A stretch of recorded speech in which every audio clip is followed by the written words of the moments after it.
Good morning students. आज हम Indian contract act में फ्री कंसेंट में अनड्यू इन्फ्लुएंस अनुचित प्रभाव के बारे में पढ़ने जा रहे हैं। अनुचित प्रभाव क्या होता है? अनुचित प्रभाव के बारे में जो हमने फ्री कंसेंट के अंदर पढ़ा था थोड़ा बहुत, कि कोई भी यदि कंसेंट अनड्यू इन्फ्लुएंस के आधार पर अनुचित प्रभाव के आधार पर प्राप्त की जाती है तो उसे हम फ्री कंसेंट नहीं मानेंगे, और इस आधार पर हम अपने जो कॉन्ट्रैक्ट है उसको वॉइडेबल डिक्लेयर करवा सकते हैं, व्यर्थनीय घोषित करवा सकते हैं यदि हमारी कंसेंट सहमति अनड्यू इन्फ्लुएंस या अनुचित प्रभाव पर आधारित है।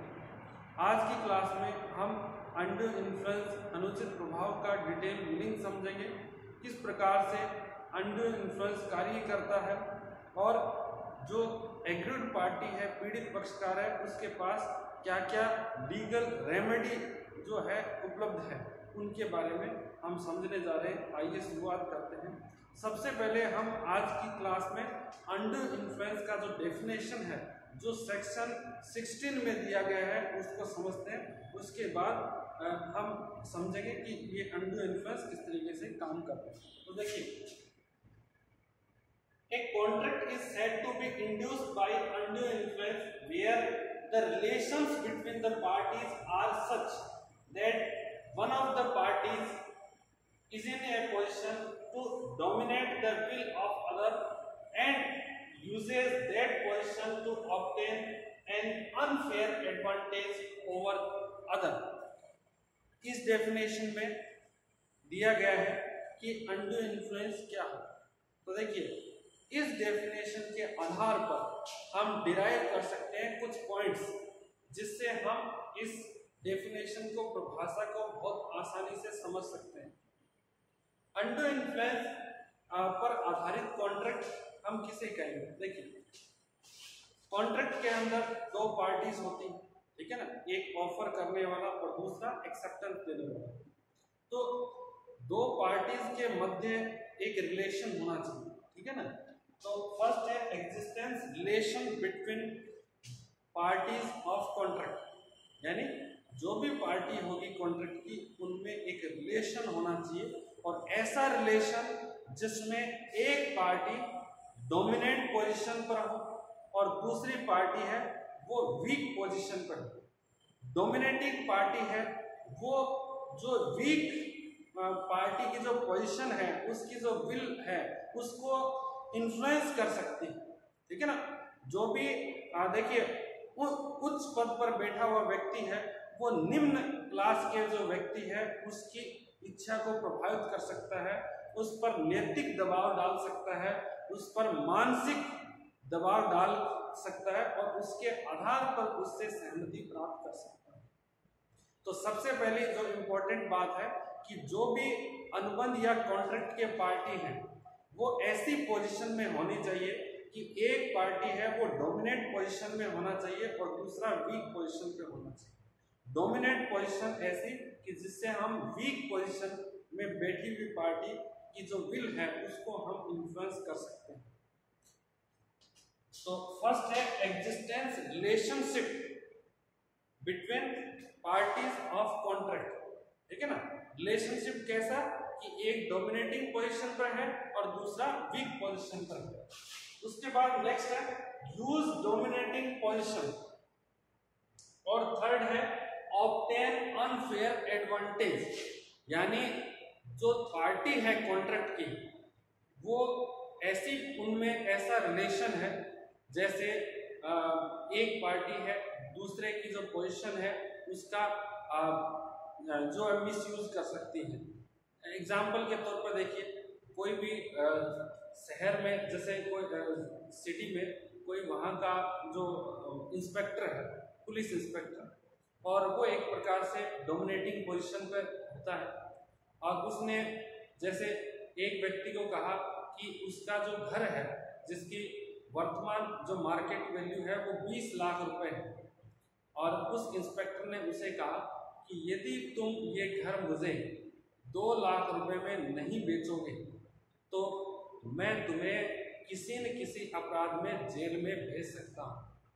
मैं तुम पर किसी अपराध के बिना भी तुम पर अनावश्यक रूप से तुम्हें जेल पर भेज कर प्रताड़ित कर सकता हूँ, तुम पर केस दर्ज कर सकता हूँ, FIR दर्ज कर सकता हूँ।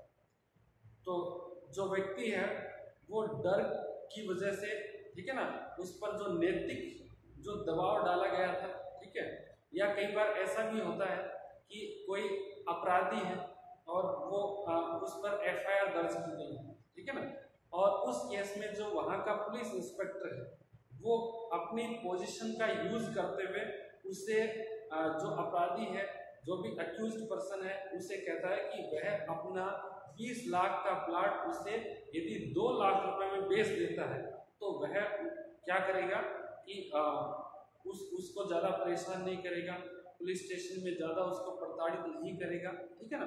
तो इस प्रकार से यदि जो अक्यूज्ड पर्सन है, जो अपराधी व्यक्ति, यदि वो एग्री कर देता है, ठीक है ना, उसको प्रॉपर्टी सेल करने के लिए 2 लाख रुपए में जो कि जो उसकी वास्तविक कीमत है 20 लाख रुपए, उससे बहुत ही कम, परंतु जो पुलिस इंस्पेक्टर है उसकी डोमिनेटिंग पोजीशन के कारण, तो यहाँ पर क्या होगा कि एक तो दोनों में जो रिलेशन है वो क्या है कि ऐसा रिलेशन है जहाँ पर एक पार्टी दूसरे पार्टी की जो पोजीशन है उसको इन्फ्लुएंस कर सकती है, उसके डिसीजन को इन्फ्लुएंस कर सकती है।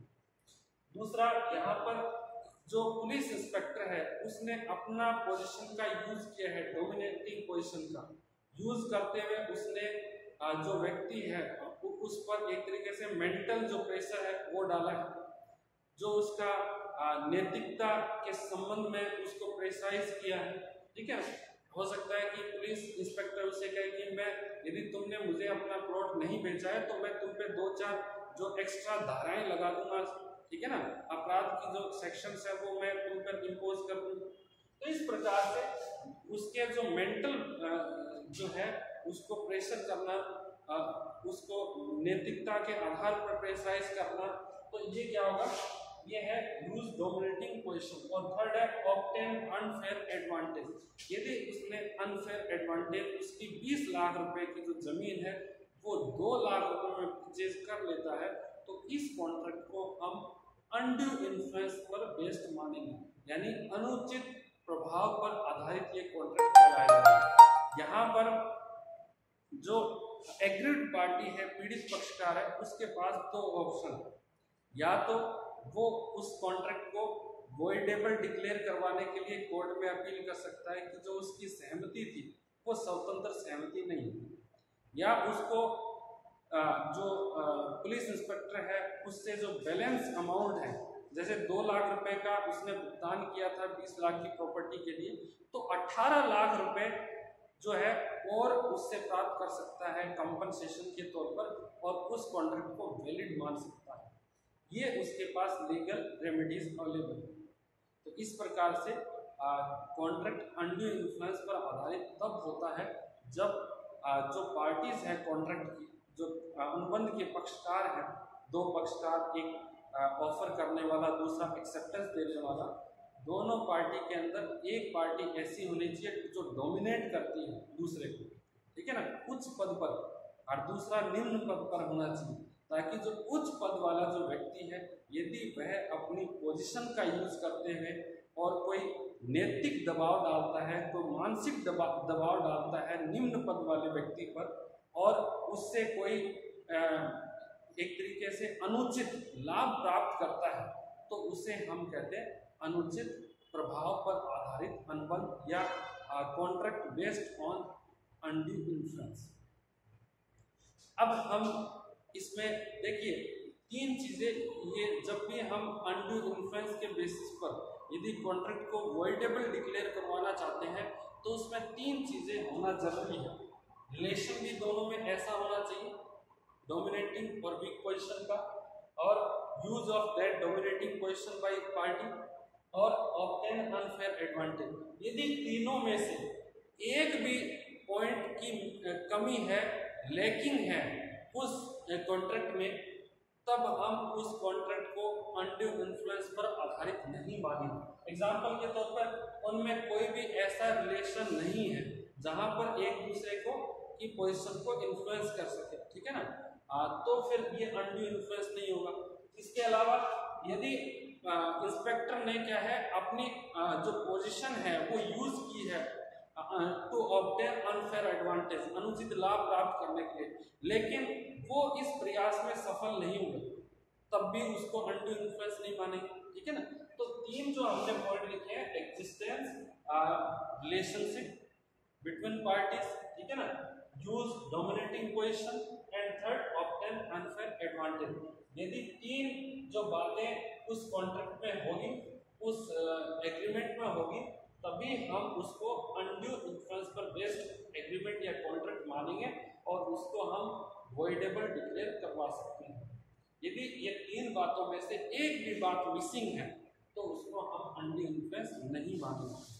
अब हम इसकी जो एसेंशियल एलिमेंट्स हैं जिसमें हम इनके बारे में भी पढ़ेंगे कि ऐसे कौन कौन से रिलेशंस हैं जो एक दूसरे की पोजीशन को इन्फ्लुएंस कर सकते हैं, उनके बारे में पढ़ेंगे। अब हम बात करेंगे अनड्यू इन्फ्लुएंस के एलिमेंट्स क्या क्या है, किस प्रकार से जो अनड्यू इन्फ्लुएंस को हम विभिन्न पॉइंट्स के आधार पर समझ सकते हैं। तो देखिए, फर्स्ट है रिलेशन एग्जिस्टिंग बिटवीन पार्टीज, जो हमने लास्ट में पढ़ा था कि जो पार्टीज है उनके मध्य ऐसा रिलेशन होना चाहिए कि वो एक दूसरे की पोजीशन को इन्फ्लुएंस कर सके। सेकंड है यूज ऑफ म्यूचुअल रिलेशंस, और उन्होंने जो भी पार्टी डोमिनेंट पोजीशन है उसने अपनी पोजीशन का यूज किया है। फिर अनफेयर बेनिफिट एक्चुअली ऑब्टेन्ड, और जो अनफेयर एडवांटेज है डोमिनेंट पोजीशन के द्वारा वो प्राप्त किए गए हैं कॉन्ट्रैक्ट में। तो ये जो तीन है वो पॉइंट हमें याद रखने हैं जहां पर भी अनड्यू इन्फ्लुएंस की बात आती है।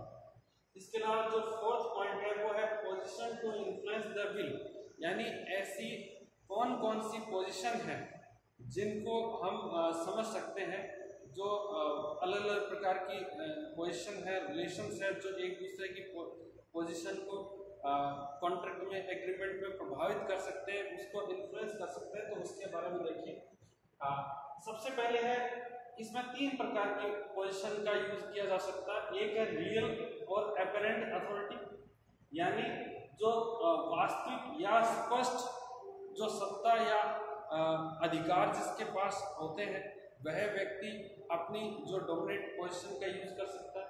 इसके अलावा फिड्यूसरी रिलेशंस, विश्वास का जहां पर संबंध होता है, विश्वासाश्रित संबंध, यानी जो ऐसा रिलेशन जो फेथ के आधार पर, भरोसे के आधार पर बना है, तो वहां पर भी एक दूसरे की पोजीशन को इन्फ्लुएंस किया जा सकता है। इसके अलावा थर्ड है मेंटल कंडीशंस, जहां पर किसी पार्टी की मेंटल कंडीशन है वो बहुत ज्यादा वीक है, व्यक्ति का जो स्वास्थ्य है वो बहुत ज्यादा क्षीण है, कमजोर है, ठीक है। ऐसी परिस्थिति में भी ये जो डोमिनेटिंग पोजीशन है वो यूज की जा सकती है। तो देखिए, सबसे पहले हम बात करते हैं जो सबसे पॉपुलर रिलेशंस होते हैं जहां पर पार्टी अपनी डोमिनेंट पोजीशन का यूज कर सकती है। तो देखिए, रियल और एपरेंट अथॉरिटी, यानी ये जो रिलेशंस है वो एकदम स्पष्ट है जहां पर लोग आमतौर पर अपनी पोजीशन का यूज करते हैं टू ऑब्टेन अनफेयर एडवांटेज। तो देखिए क्या है रियल और एपरेंट अथॉरिटी, वास्तविक या स्पष्ट जो अधिकार या जो सत्ता पर आधारित ये रिलेशंस है, जिसमें देखिए टीचर और स्टूडेंट, यदि टीचर स्टूडेंट को कहता है कि यदि तुम ऐसा नहीं करोगे, ये नहीं करोगे, तो तुम्हें जो जिनमें प्रैक्टिकल सब्जेक्ट होते हैं कि तुम्हें प्रैक्टिकल में नंबर नहीं देंगे, तुम्हें पढ़ाएंगे नहीं, तुम्हारी क्वेरी सोल्व नहीं करेंगे, ठीक है ना। तो इस प्रकार से जो स्टूडेंट्स को है, स्टूडेंट से कोई अनफेयर एडवांटेज प्राप्त करने के लिए यदि अपनी पोजीशन का यूज करते हैं तो वो अनड्यू इन्फ्लुएंस कहलाएगा। उसके बाद पेरेंट्स और चिल्ड्रन, ठीक है। जो पेरेंट्स में से कोई भी है, मदर या फादर में से कोई भी अपने बच्चों पर अनुचित प्रभाव डालकर, ठीक है ना, उनको एक तरीके से एथिकल रूप से प्रेशराइज कर उनको मेंटली प्रेशर देके, और यदि उनसे किसी भी प्रकार से अनुचित लाभ प्राप्त प्राप्त करने की कोशिश करते हैं तो उसे भी हम अनड्यू इन्फ्लुएंस कहेंगे, ठीक है ना। फिर उसके बाद है लैंडलॉर्ड और फार्मर। देखिए बहुत सारे जो किसान हैं उनके पास अपनी जमीन नहीं है, तो वो दूसरे जो व्यक्ति हैं जिनके पास खेती की जमीन है तो उनकी जमीन को वो उधार लेकर और उस पर खेती करते हैं। देखिए जो उनका लैंडलॉर्ड है वो भी उन्हें क्या है इन्फ्लुएंस कर सकता है कि लैंडलॉर्ड की जो पोजीशन होती है, जो जमीन का मालिक है, जो जमींदार है, वो किसान को एक तरीके से इन्फ्लुएंस कर सकता है, उसकी एक्सेप्टेंस ले सकता है, ठीक है ना, अनड्यू इन्फ्लुएंस के आधार पर। नेक्स्ट है रिलीजियस लीडर और पीपल। देखिए ये जो धार्मिक गुरु होते हैं, जो कुछ ऐसे पाखंडी भी हो सकते हैं। तो पाखंडी क्या है कि अपने जो चेले होते हैं या जो फॉलोअर्स होते हैं उनको क्या है कि भ्रमित करते हैं, उनको गुमराह करते हैं और एक तरीके से उन पर अनुचित प्रभाव डालते हैं कि यदि तुम ऐसा नहीं करोगे तो ये हो जाएगा, वो हो जाएगा, ठीक है ना। तो इस प्रकार से अपनी जो डोमिनेटिंग पोजीशन, और लोग क्या है उनको मानते हैं, लोगों को उनकी बात पर भरोसा है और इसीलिए क्या है कि वो उनके साथ चीटिंग करते हैं, ठीक है ना। तो ऐसे में क्या होगा कि जब अपनी पोजीशन का यूज करते हुए जो धार्मिक लीडर है या धार्मिक गुरु है कोई अपने फॉलोअर्स को, अपने चेलों को किसी प्रकार से इन्फ्लुएंस करते हैं, उनसे अनफेयर एडवांटेज प्राप्त करते हैं, तो वहां पर भी कॉन्ट्रैक्ट अनड्यू इन्फ्लुएंस पर आधारित माना जाएगा। फिर उसके बाद ऑफिसर और सबऑर्डिनेट। देखिए जो अधिकारी होता है और उसके जो अधीनस्थ होते हैं, ठीक है ना, अधिकारी उच्च लेवल पर, अधीनस्थ क्या है निम्न लेवल पर जो काम करने वाले व्यक्ति हैं, तो वो भी एक दूसरे की पोजीशन को प्रभावित कर सकते हैं, ठीक है। और जो उच्च लेवल पर बैठा हुआ व्यक्ति है वो कह सकता है कि भाई यदि तुम मेरा ये काम नहीं करोगे तो मैं तुम्हारा जो परफॉर्मेंस रिपोर्ट है उसको ठीक जो है वो नहीं बनाऊंगा, ठीक है ना, प्रमोशन के लिए रिपोर्ट नहीं करूंगा तुम्हारे, ठीक है ना, तुम्हारी सैलरी इंक्रीमेंट के लिए मैं कुछ भी नहीं करूंगा, ठीक है ना। इस प्रकार से वो उसे जो अपनी पोजीशन का यूज करते हुए लोअर क्लास के जो एम्प्लॉइज है उनको इन्फ्लुएंस कर सकते हैं। नेक्स्ट है इनकम टैक्स ऑफिसर और टैक्स पेयर। देखिए इनकम टैक्स ऑफिसर, और ये तो बहुत बार देखने में आता है, न्यूज में आता है कि जो इनकम टैक्स ऑफिसर है वो करप्शन क्या पैसे लेने के लिए या कोई अनफेयर एडवांटेज प्राप्त करने के लिए टैक्स पेयर से उसको धमकी देते हैं, एक तरीके से उसको मेंटल प्रेशराइज करते हैं, नैतिक रूप से प्रेशराइज करते हैं कि यदि उसने टैक्स पेयर ने जो ऑफिसर के बताया गया काम नहीं करेगा तो हो सकता है उस पर टैक्स डिपार्टमेंट की रेड डाली जा सकती है या इस तरीके से उस पर जो टैक्स लायबिलिटी है उसको बढ़ा दिया जा सकता है। तो इस प्रकार से उसको उस जो इनकम टैक्स ऑफिसर है अपनी पोजीशन का यूज कर सकता है। इसके अलावा नेक्स्ट पुलिस और क्रिमिनल। देखिए जो पुलिस डिपार्टमेंट में काम करने वाले व्यक्ति हैं वो क्रिमिनल को इन्फ्लुएंस कर सकते हैं, उसकी डिसीजन मेकिंग को इन्फ्लुएंस कर सकते हैं और उनको प्रभावित कर सकते हैं कि उनका जो एक तरीके से मेंटली प्रेशर करके, मोरली प्रेशराइज करके कि वो अपने किसी प्रकार से उनको अनड्यू बेनिफिट प्रदान करें, ठीक है ना। तो यहाँ पर ये देखा जाता है पुलिस जो इंस्पेक्टर है, मैंने आपको एग्जांपल दिया था कि एक क्रिमिनल है, कोई अपराधी है और उससे पुलिस इंस्पेक्टर कहता है कि यदि क्रिमिनल के पास एक प्लॉट है, ठीक है ना, जो मैंने एग्जांपल बताया था, और यदि वो प्लॉट की कीमत 20 लाख रुपए, पुलिस ऑफिसर उसे कहता है कि यदि तुम अपना प्लॉट नहीं बेचोगे तो मैं तुम्हारे पे क्या करूंगा, 2-4 जो धाराएं हैं वो एक्स्ट्रा जोड़ दूंगा, अपराध की धारा। तो इस प्रकार से उसे मानसिक जो है प्रेशर प्रताड़ित करके या नैतिक रूप से प्रताड़ित करके उससे सहमति प्राप्त कर सकते हैं, ठीक है ना। नेक्स्ट है एम्प्लॉयर और एम्प्लॉइज, ठीक है ना। जो एम्प्लॉयर होता है नियोक्ता, वो अपने एम्प्लॉइज को इन्फ्लुएंस कर सकता है, ठीक है ना, क्योंकि वो ऐसी पोजीशन पर है कि यदि वो नहीं मानेंगे तो एम्प्लॉयर कहेगा कि मैं तुम्हें जॉब से निकाल सकता हूँ, ठीक है ना। नेक्स्ट है हस्बैंड और वाइफ। देखिए ये इंडियन जो कल्चर है यहाँ पर हस्बैंड को डोमिनेटिंग पोजीशन पर माना गया और वाइफ को एक तरीके से वीक पोजीशन पर माना गया। तो हस्बैंड अपने वाइफ के डिसीजन को इन्फ्लुएंस कर सकता है, उनको प्रभावित कर सकता है और अनुचित लाभ प्राप्त करने के लिए यदि कॉन्ट्रैक्ट करते हैं, कॉन्ट्रैक्ट करने के लिए हस्बैंड प्रेशर डालता है अपनी वाइफ पर, तो इस प्रकार का जो कॉन्ट्रैक्ट है वो अनड्यू इन्फ्लुएंस पर बेस्ड माना जाएगा। तो ये है रियल और अपरेंट अथॉरिटी, यानी यहाँ पर हम स्पष्ट रूप से बता सकते हैं कि कौन डोमिनेटिंग पोजीशन पर है। ठीक है ना, ये जो हमने नाम लिखे हैं इस साइड में ये लोग डोमिनेटिंग पोजीशन पर है, और ये इस साइड में जो हमने नाम लिखे हैं वो वीक पोजीशन पर है। ठीक है ना, डोमिनेटिंग पोजीशन पर teacher, parents, landlord, lender, religious leader, officer, income tax officer, police, employer, husband. और वीक पोजीशन पर कौन कौन है? स्टूडेंट्स है, चिल्ड्रन है, फार्मर है, बोरोवर्स है। तो ये सभी लोग क्या है, एक प्रकार से ये वीक पोजीशन पर है। अब हम बात करते हैं इसके जो रियल एंड अपरेंट अथॉरिटी के अलावा ऐसे कौन से अदर रिलेशनशिप हैं या रिलेशंस है जहां पर डोमिनेटिंग पोजीशन का यूज किया जा सकता है। देखिए यहाँ पर क्या है कि एक तरीके से कुछ पॉइंट्स इससे मिलते हुए हैं। ठीक है, यहाँ पर जो विश्वास के संबंध होता है, विश्वास का रिश्ता होता है, ठीक है ना, वहां पर एक दूसरा जो पार्टी है, जो भी मेंबर है, वो अपने उस रिलेशन को यूज करते हुए दूसरे पक्षकार से अनुचित लाभ प्राप्त कर सकता है, उसको अनड्यू इन्फ्लुएंस कर सकता है। तो देखिए क्या है, एडवोकेट और क्लाइंट। एडवोकेट को अपने क्लाइंट के बारे में संपूर्ण जानकारी रहती है, और क्लाइंट जो भी जानकारी अपने बारे में पूरा एडवोकेट को प्रदान करता है।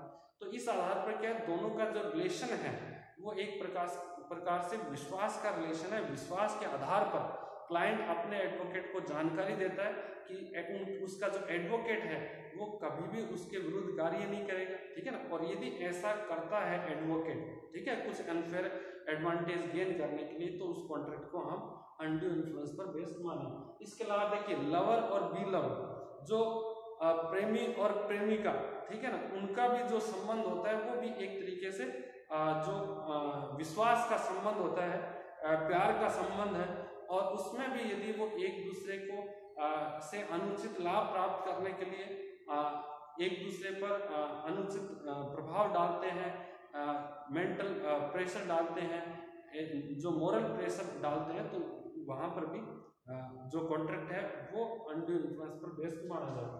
नेक्स्ट है रिलीजियस लीडर, प्यूपिल, पेरेंट्स और टीचर, ऑफिसर, सबऑर्डिनेट्स, लेंडर और बोर्ड्स, ये हमने यहाँ पर भी पढ़े थे। तो एक प्रकार से ये अपरेंट अथॉरिटी भी है और एक जो फिड्यूशियरी रिलेशनशिप भी है। इसके अलावा जो थर्ड है वो है mental conditions, person under mental और बॉडीली स्ट्रेस।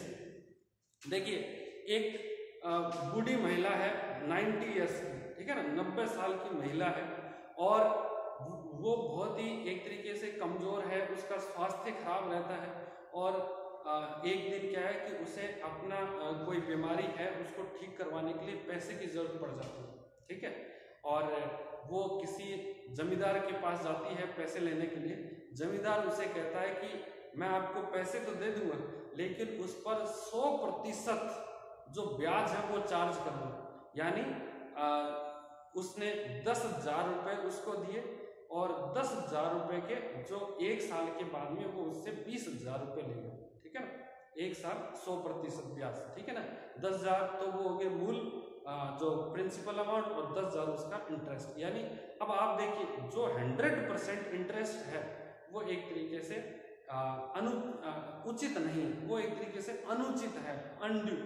ठीक है ना, और इस प्रकार का यदि देखिए कोई गरीब महिला है या कोई भी इस तरीके से कमजोर व्यक्ति है, और उसकी जो मानसिक स्थिति है या उसकी शारीरिक जो कमजोरी है उसको देखते हुए यदि ऊंची दर पर, ऊंची ब्याज दर पर उसे यदि लोन दिया जाता है तो वो भी एक अनुचित प्रभाव है। तो ऐसे में वो महिला क्या कर सकती है, वो एक कमजोर व्यक्ति क्या कर सकता है, देखिए वो कोर्ट में जा सकता है, कोर्ट में अपील कर सकता है कि संबंधित पक्षकार ने मेरी, अब देखिए यहाँ पर जो महिला है, जो 90 साल की महिला है, जिसने 100% ब्याज के आधार पर 10,000 रुपये उधार लिए हैं जमींदार से, तो वो कोर्ट में अपील कर सकती है कि जो जमींदार है वो डोमिनेटिंग पोजीशन पर है, और उसने अपनी पोजीशन का यूज करते हुए मुझे 100% ब्याज पर ऋण दिया है, ठीक है ना। ऐसे में कोर्ट क्या कर सकता है, कोर्ट जो उसकी जो ब्याज दर है उसको कम कर सकता है। और कितना कम कर सकता है कि जो भी साधारण ब्याज दर है, जो बाजार में प्रचलित ब्याज दर है, उस ब्याज दर के साथ जो ऋण भुगतान के लिए उसको उस महिला को अनुमति दे सकता है, ठीक है।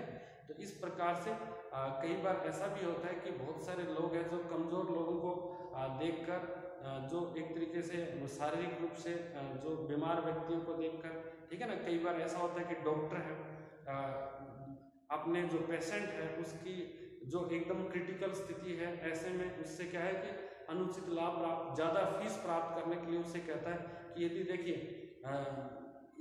कोई भी मेडिसिन है ना, उसके ज़्यादा रुपए चार्ज करता है, अपनी फीस के ज़्यादा रुपए चार्ज करता है, तो वो भी क्या है एक प्रकार से जो अनुचित या अनएप्रोप्रिएट जो कार्य है या फिर जो अनुचित कार्य है, ठीक है ना।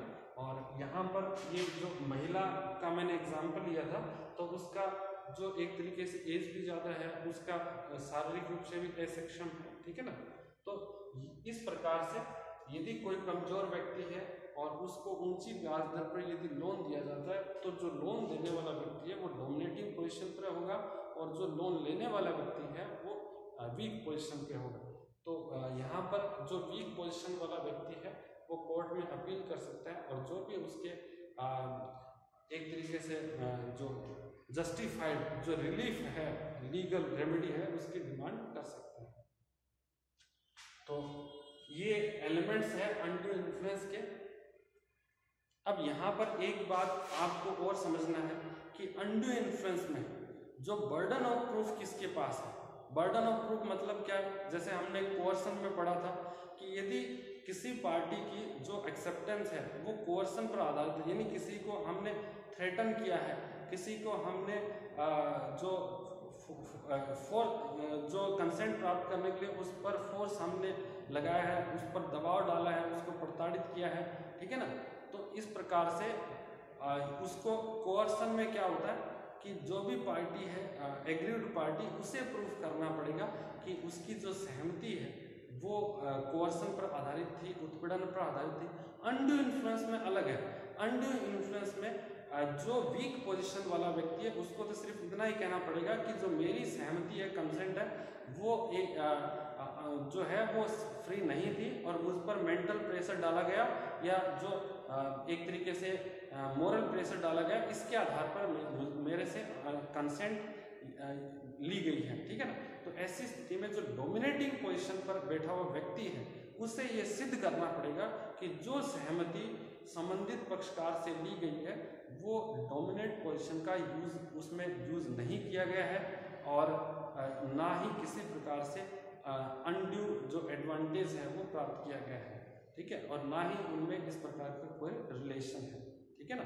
तो इस प्रकार से डोमिनेटिंग पोजीशन वाले व्यक्ति को ही ये प्रूव करना पड़ेगा कि जो भी कॉन्ट्रैक्ट किया गया है उसमें अनड्यू इन्फ्लुएंस का यूज नहीं हुआ है। इसके अलावा जो लास्ट पॉइंट है कि इसमें क्या रिलीफ है। अनड्यू इन्फ्लुएंस में इसके आधार पर यदि कोई कॉन्ट्रैक्ट किया जाता है तो उसमें संबंधित पार्टी है, जो भी वीक पोजीशन पर बैठा हुआ व्यक्ति है, वो उस कॉन्ट्रैक्ट को वॉइडेबल डिक्लेयर करवा सकता है या उसमें जस्टिफाइड जो भी न्यायोचित कंपनसेशन है उसकी मांग कर सकता है। तो यहाँ पर जो अनड्यू इन्फ्लुएंस है या जो कोर्सन है उसमें बेसिक अंतर क्या है कि कोर्सन के अंदर कोई भी रिलेशनशिप की जरूरत नहीं है, ठीक है ना। कोई भी व्यक्ति किसी को डराकर धमकाकर उससे सहमति प्राप्त कर सकता है, बट अनड्यू इन्फ्लुएंस में जो उनके बीच है ऐसा रिलेशन होना चाहिए कि एक पक्षकार दूसरे पक्षकार की पोजीशन को प्रभावित कर सके।